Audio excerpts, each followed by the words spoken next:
All right, I have to wait for people to show up. I don't know if they're going to know to look. Nobody's here yet. This is horrible. Sorry. Oh, somebody is on. Okay, I am back after some crazy tech issues here. And I see that one person, two people are on. And I want to know if, what is this? Just your mic, just seeing that it's getting you. It's picking up. Can you guys hear me? Because I heard yay. Okay. Come on in and say hi. No, my husband just arrived home after being gone for 5 days. He's like my tech backup in emergencies, and he's been in Utah riding his bike for 5 days. And he just pulled into the driveway right now, and he fixed the setting on my computer. I guess that's what it was. I don't know why what I was doing wasn't working. So thank you, Scott. Saved me. Oh, jeez.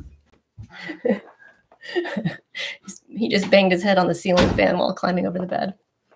Okay. Okay, so for anybody who is coming on right now, I was having a lot of trouble with my microphone. Nothing was working. And hopefully you're all coming back and finding me now. Anybody who's clicking the link to the original live stream is probably wandering around not knowing what's going on. But hopefully we'll just take a few minutes for everyone to reconvene. There was about a dozen people on here before. So I'm just going to talk about how we manage stress under, yes, it's working. How we manage stress in situations where it's not under your control. It matters a lot to you. This is what I was starting out talking about in relation to fertility. It's not completely under your control. There are a few things that you know that you need to do to set things up. But at the end of the day, it's not completely under your control. And this tech glitch was not planned, but it illustrates how stressful it can be when we really connect with all of you here. I've been promoting this for a little while. And I now have a message flashing that says your connection is unstable. So just let me know. Okay, it shows that I'm live on my page. Just let me know if you're having any troubles with connection, and we'll figure it out. So this is something that I joke around with my sister. She gets pretty anxious about a lot of things, and sometimes it's big things and sometimes it's little things. And I joke with her. I say, just remember your hair is not on fire. Don't run around like your hair is on fire when your hair is actually not on fire. So this is that kind of situation. It's like, oh, I planned to go live here and people are waiting and it's not working out and my hair is not on fire. Okay, like nobody's dying here. We're okay. Just still, I can feel all the reactivity in my body from all of that sense, that perceived urgency, as if my hair were on fire. And I saw some comments as we were going in the previous stream, like, wow, you're staying so calm. And yes and no, inside I was, I'm still kind of sweating. And this is really a great illustration, as it turns out, of how the mind and body move together.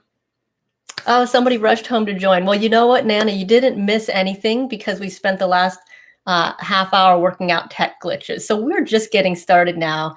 And I'm explaining how when we're stressed out, stress isn't just in your head, as in it's something you're saying to yourself like, oh my gosh, I can't get this done. I don't know how I'm going to make this work. I don't know if I'm ever going to get pregnant.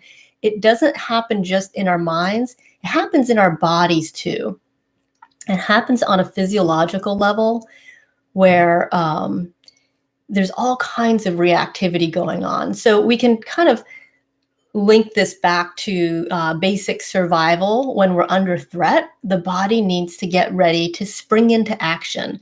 So much of how we're wired is based on our needs for basic survival. So if there's, think primitive times, there are a lot of things that can come and get you. The top priority is that you can be ready to have a burst of adrenaline and spring into action when there's some kind of physical threat. So sometimes in modern days, we're not typically presented with my hair is on fire or my house is on fire or a lion is chasing me. We're more often presented with situational kinds of threats. Like, I really want this thing to work out and it's not working out. Oh my gosh, what am I going to do? Whether it's my microphone is not working on my live stream, or I got another negative pregnancy test. I'm getting older. Oh my gosh, what am I going to do? And the body is going to react in this same kind of primitive way of charging itself up so that you can spring into action. The problem is there's no springing into action that's going to fix a microphone problem or make you pregnant. So we have to figure out how to redirect that cycle of the body getting highly reactive to the kinds of stressors that we're experiencing in modern life.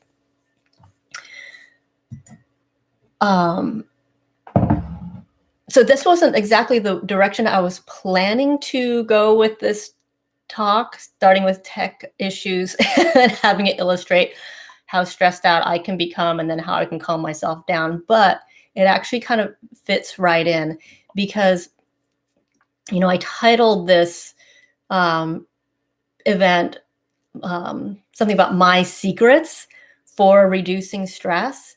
And I don't want these tools to be secrets. They're only secrets because people don't seem to really know about them. But I really want to get the word out because I think these are things that everybody should know because they're so tried and true and they really help us out a lot. And this is about how the mind and body are really connected. You cannot separate them from each other. And if you have stress, mental and emotionally, you have stress in your body too. And oftentimes we're working on decreasing stress from one side or the other. So we're trying to calm ourselves down by saying, don't worry, just relax, it's going to be okay. And yet the body is still doing this. Or we try to relax by relaxing our bodies. Okay, I'm going to release the tension. I'm going to go get a massage. I'm going to exercise to get my body working some energy out and relaxing. But then the mind is still going, oh my gosh, what am I going to do? What am I going to do? So the secret that I want to share with you is we want to move these things together. We want to move our mental energy and our physical energy at the same time. And that's what gives us so much more power. So we don't have this seesaw thing going on where the mind is doing one thing and the body is doing another. They just keep kind of pulling against each other. So I have a variety of tools that I've developed through my years of psychotherapy practice, teaching people who are highly anxious, people who are depressed, how to bring their system into a more calm place. There are things everything that I've taught other people, I've used a lot with myself too. That's usually where I start to figure out if something resonates for me. And then if it does, then I teach other people and I keep learning back and forth from people I'm working with. So at this stage, I'm taking the things that I've used with people one-on-one. I've used these in group settings, in a yoga studio. I used to run classes in a yoga studio where I would teach relaxation. And now I'm learning how to do this online because, wow, we can reach people all around the world this way. And that's very exciting to me. I'm going to tell you a little bit more about my latest experiment in a way of teaching this sort of stuff online. But before I get to that, Eugenia is just popping in. Great. I'm glad you're all finding me here.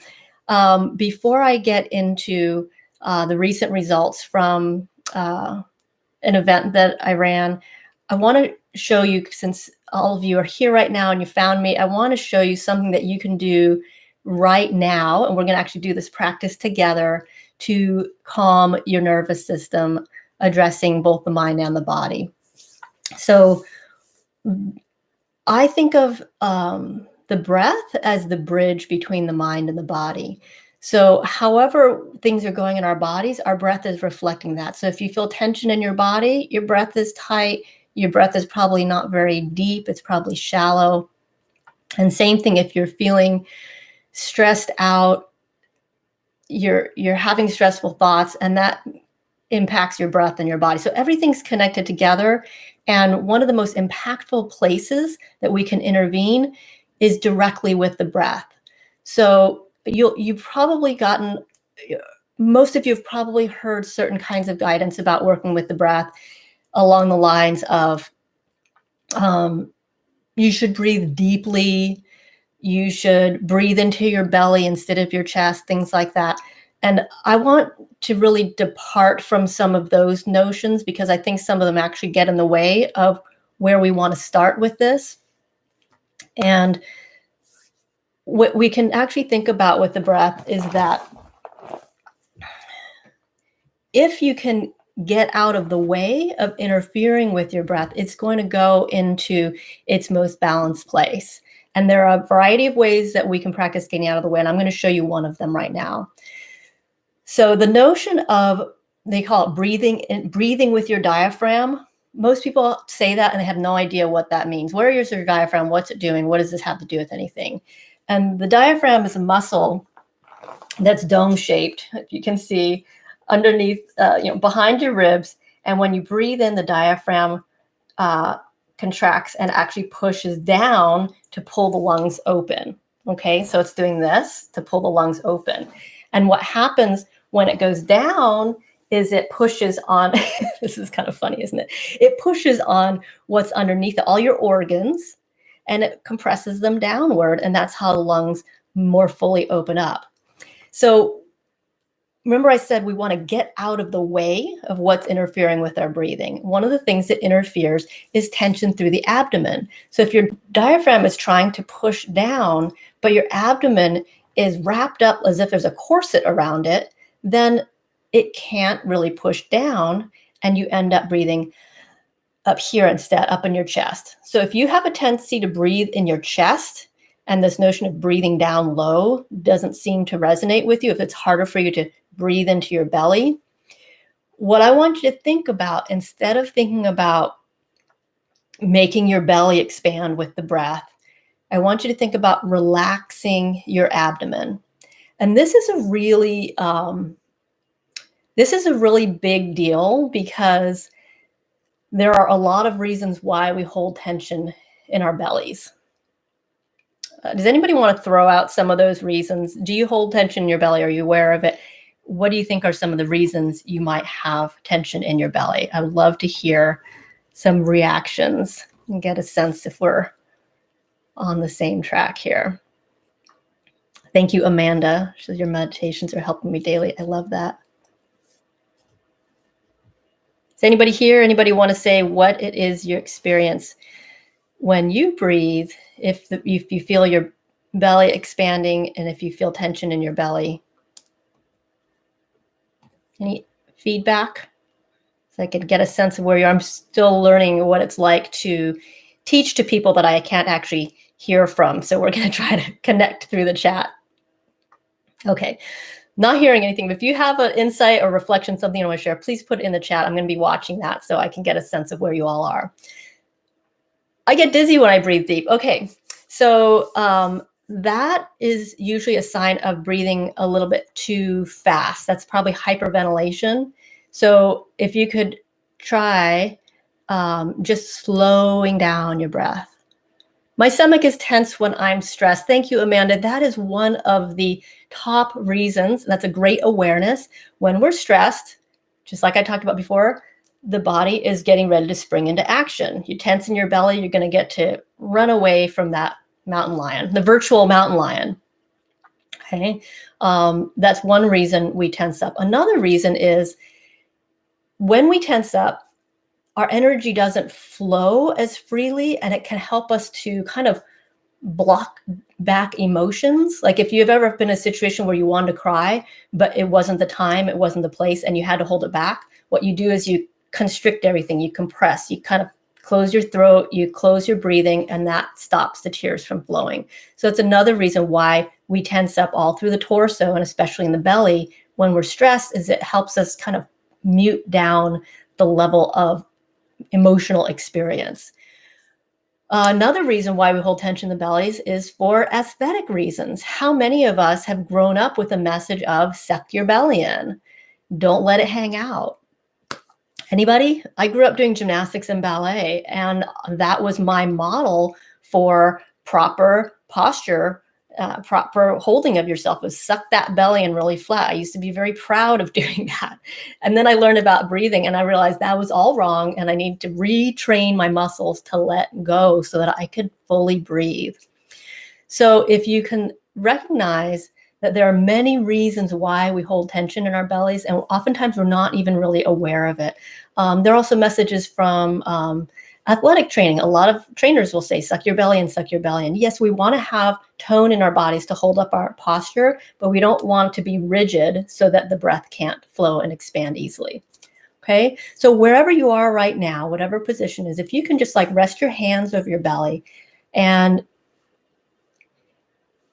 if you're same here, Roxana says, same here, that's why it was hard for me to breathe any other way. Yes, I remember Nana thinking about sucking in my stomach during teen years. Yes, so many reasons why we do that. So it takes a little bit of retraining. And to begin with today, I want you to just sort of tune in and notice. So if you're sitting up, you have to use a little bit of muscles to sit up. If you're lying down, you can completely relax. But either way, you can invite those muscles to be softer. I like the image of a happy Buddha belly. You know, we have all these images of, oh, smaller is better, bigger is worse. We're just going to let go of that. We're going to let a soft belly be a happy belly. So I want to encourage you to just play with that. We're reprogramming a lot of messaging from years of living of how the belly should be sucked in. And now we're going to just undo that and let the belly be happy and relaxed. Yeah, okay. And this is exactly what I'm talking about. Amanda says it's a little confusing because all my exercise videos will stress tighten the core and breathe all at the same time. It's tricky, right? You want your core to be supported, but if it's too tight, you can't breathe properly. So we're going to disentangle that just a little bit, starting out with softening the belly. Just imagine that it's getting soft and loose. You can kind of use your hands to sort of like press in your belly a little bit, just a light massage. Let it jiggle like jello, okay? We're going opposite of all of our social conditioning here. And see what happens with your breath when you let your belly be soft. And the other tip I want to give you is not to think about a deep breath, but think about taking your time with your breath. Think about a slower breath. So just taking your time. Most of us are breathing about twice as fast as we need to be. And I mean that literally, because when I work with people, I'll have them count their breaths for a minute before doing these exercises. And then we do a series of exercises and we count the breath again, and they'll drop down by half. And the more that we're breathing fast, the body is now sending a signal to the mind that this is some kind of urgent situation. So we're all going around breathing in this way that's telling our minds that we're under threat. It's releasing adrenaline, things that are not helpful for the rest and restore response. So there's 2 tips I really want you to take with you today. Soften the belly and take your time with your breath. Okay? If you're really taking your time with your breath, it can be nice and slow. And we think, oh, oxygen's so important. Do we want more? Actually, no, we're getting plenty of oxygen. And the bigger problem is that we're breathing too fast and the balance of oxygen and CO2 in the blood is off. And I could go way down a rabbit hole because this is my favorite topic. I'm not going to do that. I'm just going to say, let your breath be nice and slow. Don't try to make it go slow, but just plant that suggestion. Nice and slow, and relax your belly and just see what happens. Okay? Is anybody doing this right now? And do you want to share anything that you're experiencing? So let's just take a moment quietly together to soften the belly. Let the breath drop down if it does so naturally. So you kind of feel it dropping a little bit lower into your body, and just take your time with the in-breath and the out-breath. Sometimes I think about a feather floating in the breeze, and it floats one way and then it floats the other way. And we can just kind of lull ourselves into nice, easy, slow pace of breathing.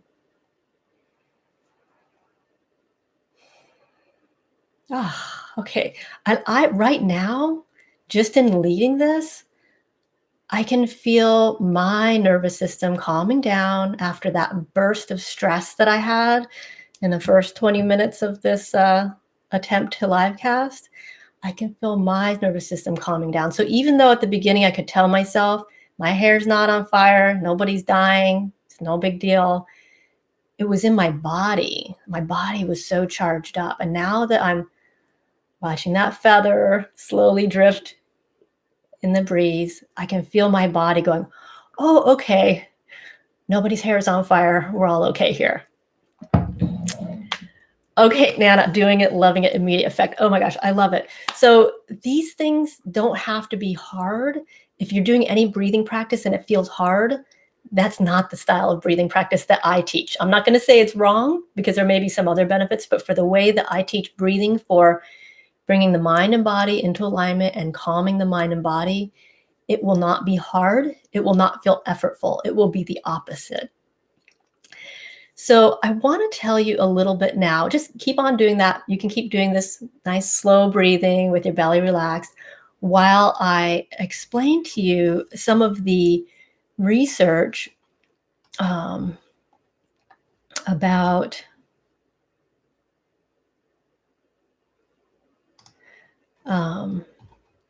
here it is. Why this matters so much for fertility. Now, obviously, it's going to be better all around to be less stressed out for whatever, for every health condition, blood pressure, heart health. I mean, all of these things show that stress is a negative impactor.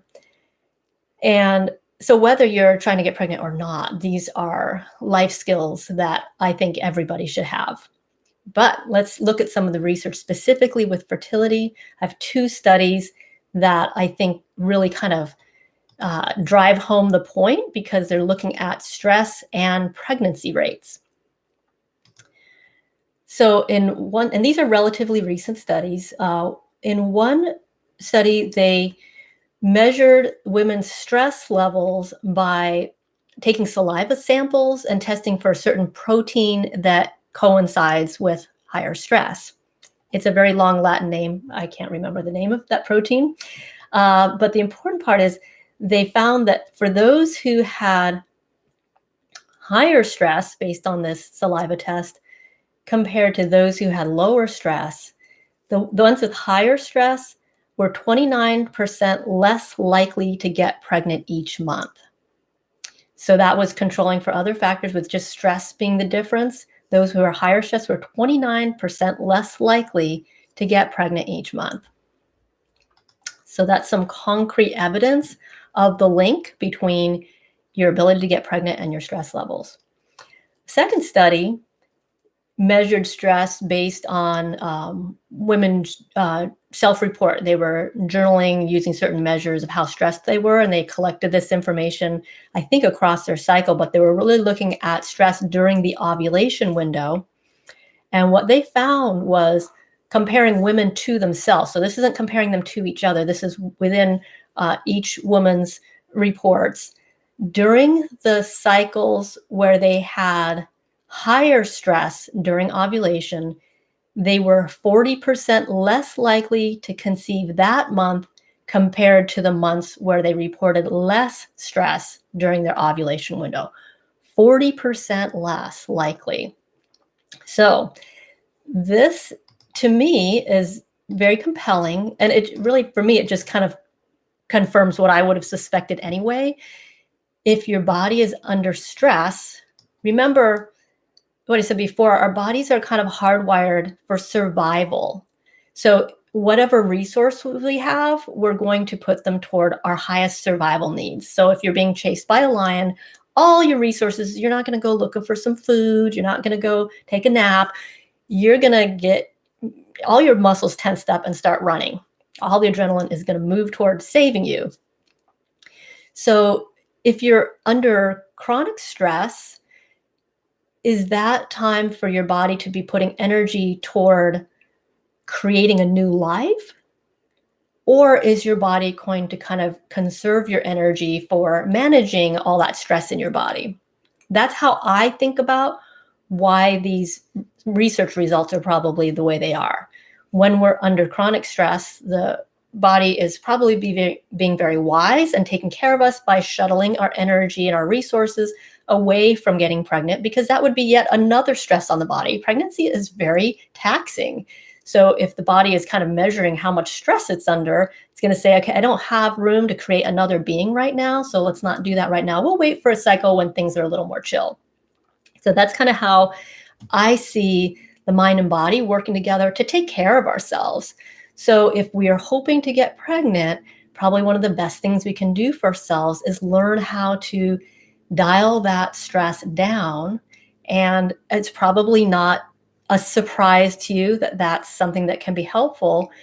But what I've found across the board is I just don't think that the way that stress management is taught is very effective.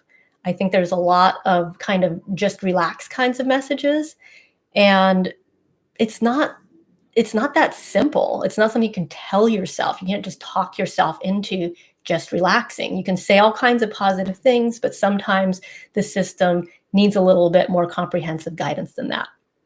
And that is where I am creating some programs that I'm so excited about, that where I'm pulling together my best tools that I've developed and offered in all kinds of settings, and I'm applying them to fertility. And these are the things that I used myself when I was going through my fertility challenges. And I'd been using a lot of these things for years before, obviously, because I was doing it and teaching it. And I think that probably had something to do with how I was able to have very unusually good fertility well into my 40s. So, I had my first child at 42. And then when I was 45, I had 3 pregnancies. 2 of them ended in miscarriage. And then my third one was a successful pregnancy. So I got pregnant naturally 3 times in 1 year. And the statistics. Over 40, your chances are 5% per cycle. And by 45, it's less than 1%. Yet, I got pregnant 3 times in 1 year. Now, granted, I wasn't trying all 12 cycles of that year because I was pregnant during several of those cycles. So practically every cycle that I tried during that year, I got pregnant. I don't want to use my story as, oh, this is an example of what anybody can do, because all our bodies are different. But I have to wonder, why was I having that kind of rate that's so off of the statistics? And I wonder if all the years of doing these kinds of calming practices and self-nurturing might have contributed to that. So what I'm doing now is trying to put this together in a way that other people can learn and practice.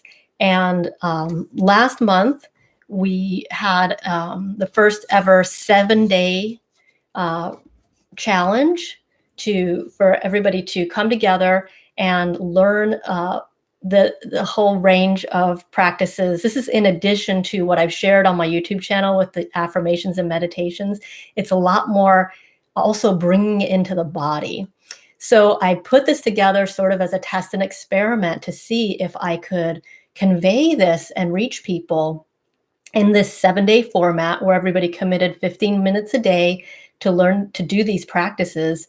And I don't know if you've seen some of the feedback. I put a bunch of little quotes from the program onto the current promotions for the program. And I closed all that information down when I started logging down my computer to fix the tech issues. So I don't have it in front of me. But let me just say that I was absolutely astounded by the impact that people were experiencing from the 7-day challenge. Is there anybody here who did the challenge? I think I see a couple familiar names. I think Roxana, are you still here? I'm looking here to see who might have been there. If you did the challenge and you want to share anything about it, go ahead and share in the comments.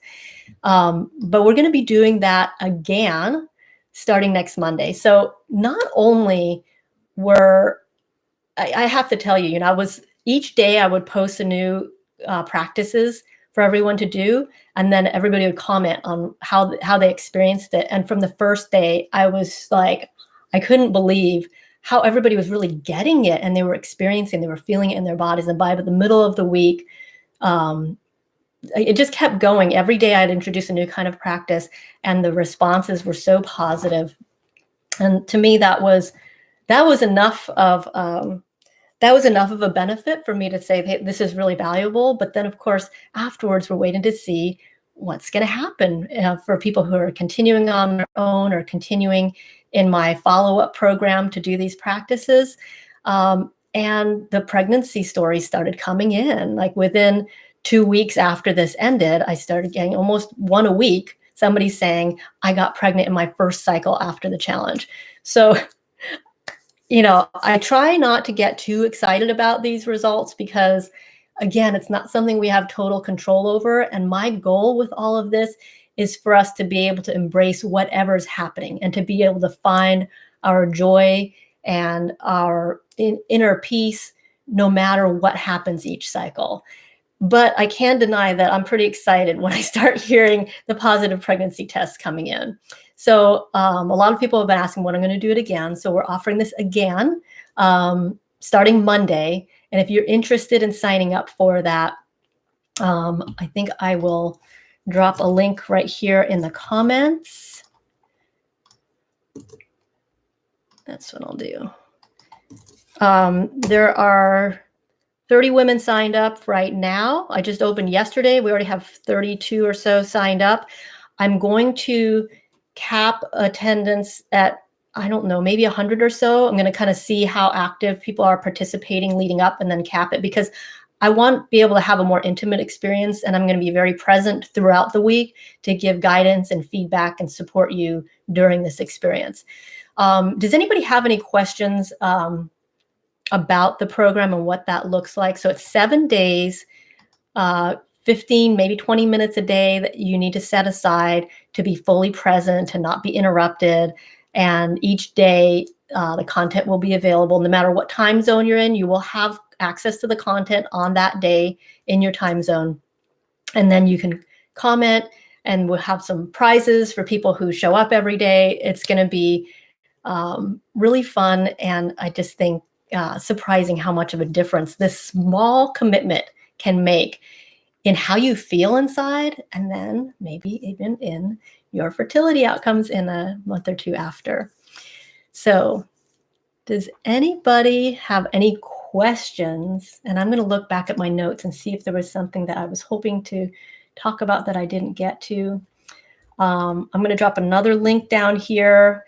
A month or so ago, I was invited to speak on a podcast called Peace with Endo. It's an endometriosis podcast. And that podcast was just released day before yesterday. So I'm dropping the link there. I'm excited about it. I'm also very self-conscious, so I probably won't listen to the podcast myself. I'm just going to hope it's okay. This is my first podcast ever. So you're welcome to go check that out. Let me know what you think. Positive feedback only. I'll be too insecure to hear any negative feedback on that. As opposed to any of my other programs, if you're having trouble with something, always let me know so I can fix it. I can't change anything about that podcast, though. It's just out there in the universe.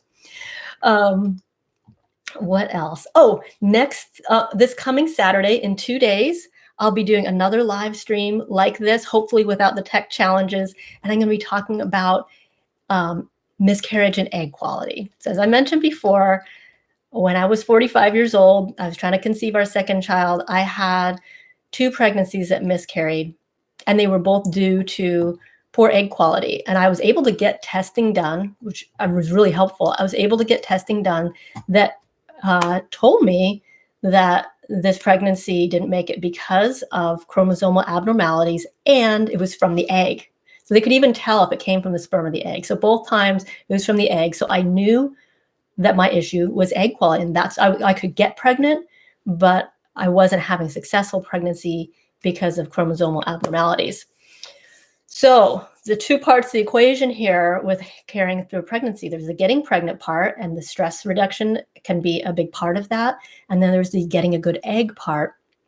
And so what I did for myself was I took 3 months to really nurture myself and do everything that I believed might help me create better eggs.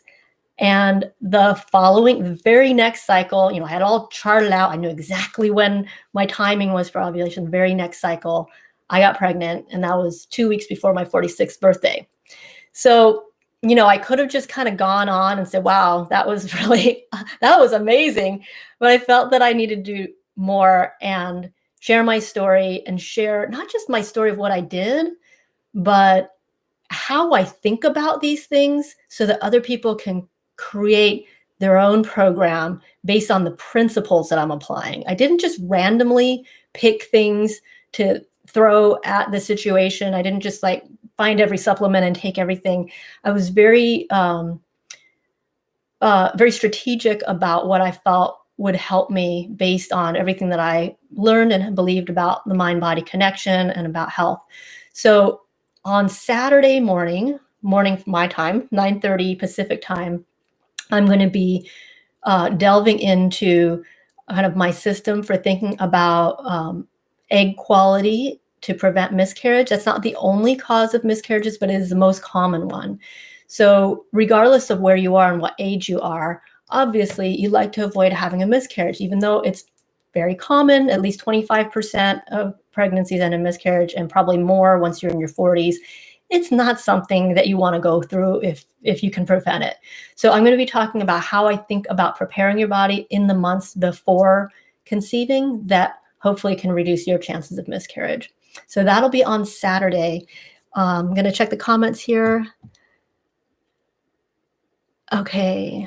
Roxana was in the challenge, and I believe she was one of our superstars. Yes. This is where I put all the stickers of everybody who participated. And Roxana is on here. She was one of the people who showed up at least 5 out of 7 days and commented, I believe. And she says, having a group to share with, feeling relaxed, and most of all for me, I was able to understand and be patient about getting pregnant.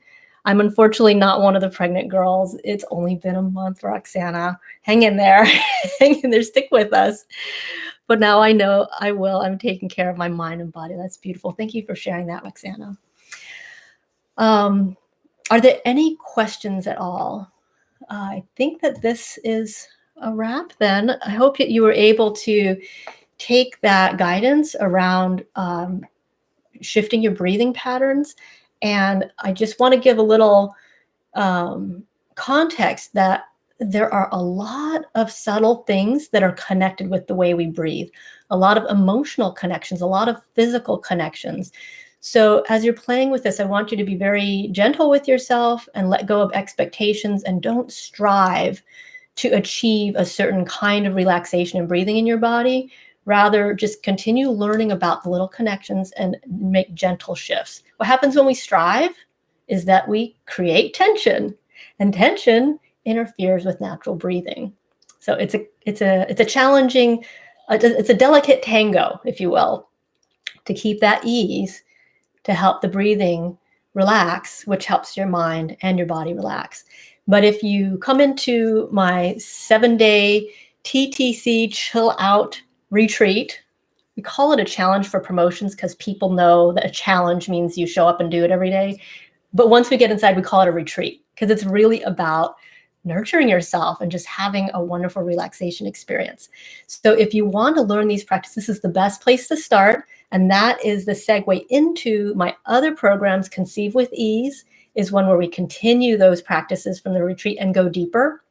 And then the 90-day egg nurturing program is part of my Optimal Fertility membership, where we delve into creating a custom program to really nurture your whole system to create better egg quality. So those are my 2 programs for people who want to go really extensive with all of this. But it starts with the 7-day the 7-day chill out retreat. So if you're interested in this kind of work with the mind and body, this is where to start. And we start on Monday. You need to sign up by Sunday night or sooner. If you're really interested, please sign up right away, because I will be capping the numbers. I don't want 500 people in there. I mean, that would be great on some level, but I want people to be able to get to know each other. I want to get to know you. I want to support you through the process. So I'm going to keep it not too big of a group. Okay, so if there's any questions, let me know. You can always email me, and hopefully maybe I'll see some of you Saturday morning. And I really hope to see you in the retreat next week if this feels like a path that resonates with you. Thank you all for taking the time to hang out with me today. Thank you for your patience with the tech issues. I'm going to send you lots of baby dust. I wish you all well, and I look forward to continuing this journey together. Bye-bye.